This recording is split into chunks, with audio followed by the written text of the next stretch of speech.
If you imagine a typical American city street and you take away the space that's dedicated to cars, you aren't left with very much. There's some narrow walkways on the side and some bridges in between them, but not much else. Cars dominate cities. You spend some time walking around most cities and you'll find yourself pushed to narrow sidewalks, waiting for crosswalk lights. You'll find cyclists navigating really narrow strips of space. Americans are used to cars the way that fish are used to water. And that's so ubiquitous in the US that I think most people, it just never occurs to them that it could be otherwise. But what if there were a way to change that, to give space back to pedestrians and bicyclists, and to make cities more friendly to life outside of a car? It turns out Barcelona might have a solution. In 2014, the city was faced with serious air pollution problems. Barcelona and its 35 surrounding municipalities consistently failed to meet the EU's air quality targets. And studies were showing that air pollution in the region was causing 3,500 premature deaths every year. Traffic in the city also causes severe noise pollution. So the city developed an extensive urban mobility plan with the hope of reducing traffic by 21%. The coolest part of the plan were these things. They call them Superilles. Superilles? Sí, superilles. That translates to superblocks. It's this urban design concept intended to minimize the presence of cars in city centers.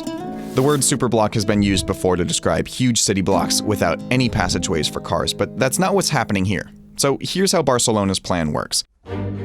You take 9 square city blocks and you close off the inside to through traffic, so buses and big freight trucks, or any vehicles that are trying to get from one part of town to the next, have to drive around the perimeter. Inside the super block, the speed limit is kept to 10 kilometers per hour. That translates to just over 6 miles per hour. And curbside parking is replaced by underground parking. And that means you wind up with street space for markets and outdoor games and events. Within this 9 square block perimeter, you're going to have kind of a pleasant streetscape where people can walk around and mingle and do things without this kind of constant fear of cars around. The concept is going to be tested out in 5 neighborhoods, but the city has identified 120 possible intersections throughout the region where it could be implemented. So how do we know what the results of this kind of plan would look like? Well, northwest of Barcelona is a city called Vitoria-Gasteiz, which has implemented superblock designs since 2008. In the main superblock at the city center, pedestrian space increased from 45% of the total surface area to 74%. And with so much less traffic, noise levels dropped from 66.5 decibels to 61 decibels. Most impressive of all, there was a 42% reduction in nitrogen oxide emissions and a 38% reduction in particle pollution in the area. And on top of that, business is up. What you consistently see when people change their streetscapes to prioritize human beings over cars is you don't see any decline in economic activity. You see the opposite. You get more people walking and cycling around more slowly, stopping more often, patronizing businesses more, and that kind of sort of that center of social activity will tend to build on itself. So here's the question. Could something like this work in an American city?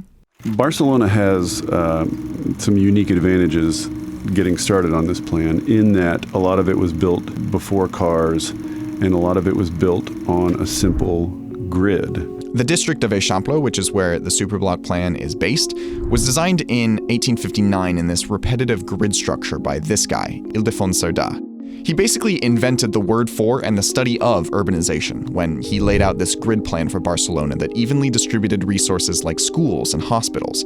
But superblock designers insist that cities don't need a simple grid structure to implement this kind of plan. It can work anywhere. Now, cities in the US have attempted some car minimizing projects like this. The problem is they're usually done in wealthier areas with lots of existing businesses. Zoning policies often require separation of residential areas and commercial areas, but an ideal walkable area would be a mix of the two.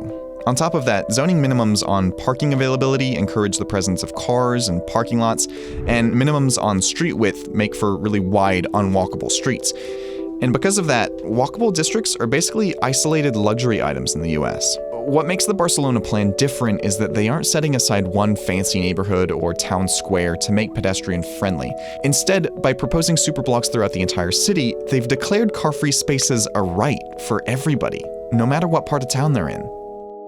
Maybe this might be overly optimistic, but I think it's sunk in the US that the model whereby every city resident comes with a car and drives a car everywhere is just inherently limited. It limits the growth of your city. It limits the health of your city and the growth of your city. So one way or another, we have to find ways of having a lot of people live close to one another without all of them having cars. You're being able to get around and work and play and live and have enjoyable lives without cars. And today, this is how the American road looks.